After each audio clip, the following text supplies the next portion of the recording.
आगरा में राष्ट्रीय स्वयंसेवक संघ और भारतीय जनता पार्टी के नेतृत्व की केंद्रीय सरकार के मंत्रियों ने खुलेआम मुसलमानों के खिलाफ जंग का ऐलान किया है। उन्होंने यह कहा है कि हथियार उठा लेना चाहिए, बंदूक उठा लेनी चाहिए और मुसलमानों का सफाया शुरू करना चाहिए और आखिरी जंग शुरू होगी।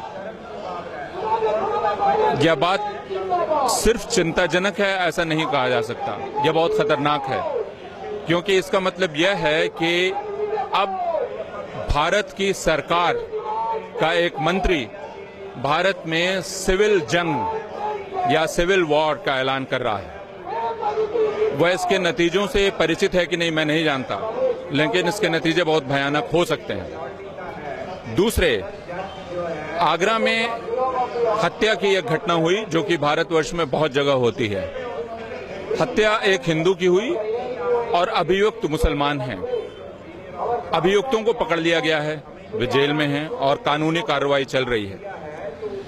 इस कानूनी कार्रवाई के चलने के दौरान इस सभा का आयोजन करना, इसका मतलब यह है कि आप दरअसल इस पूरी घटना को एक खास रंग देना चाहते हैं, क्योंकि यह कहा जा रहा है कि जिसकी हत्या हुई है वह गौ रक्षा में शामिल था और जिन्होंने हत्या की है वे बीफ के उद्योग में शामिल थे और इसीलिए उन्होंने उसकी हत्या की है। अभी तक जांच नहीं हुई है, अभी तक किसी नतीजे पर नहीं पहुंचा जा चुका है, अभी तक चार्जशीट नहीं बनी है।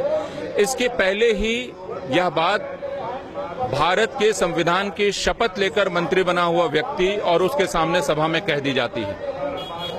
यह कानून का सीधा उल्लंघन है, अगर इसके लिए मैं मुलायम शब्दों का इस्तेमाल करूं। दूसरा, मैं जिस शब्द का इस्तेमाल कर सकता हूं वो यह कि यह अपराध है और इस अपराध के लिए इन सारे लोगों पर जो सभा में थे उन पर उच्चतम न्यायालय को सो मोटो नोटिस लेकर उनके खिलाफ कार्रवाई करनी चाहिए, क्योंकि ये भाषण किसी भी दूसरे भाषण से ज्यादा खतरनाक है। यह खुली सभा में दिए गए, उसके बाद आगरा और उत्तर प्रदेश के गांव-गांव में उस आदमी की बरसी के नाम पर अब इन भाषणों को दोहराया जा रहा है, व्हाट्सएप और दूसरे माध्यमों से दोहराया जा रहा है और लोगों को उकसाया जा रहा है कि वे मुसलमानों के खिलाफ हथियार उठाएं और उनका पूरी तरह से सफाया कर दें।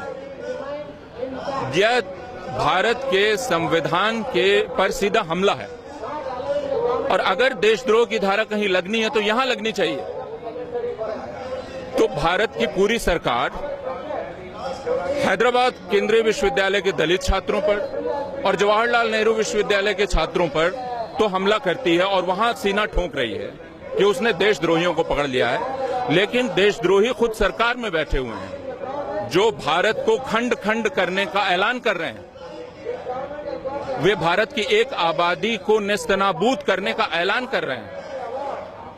देखना यह है कि क्या हिंदुस्तान में इंसाफ बचा हुआ है, क्या हिंदुस्तान की विपक्षी राजनीतिक दलों में इतनी हिम्मत बची हुई है कि वे इस प्रश्न पर संसद को बाध्य करें कि वो इस प्रश्न पर विचार करें और जो जिन्होंने ये आपराधिक कृत्य किया है, मुजरिमाना हरकत की है, उन पर तुरंत कार्रवाई की जाए।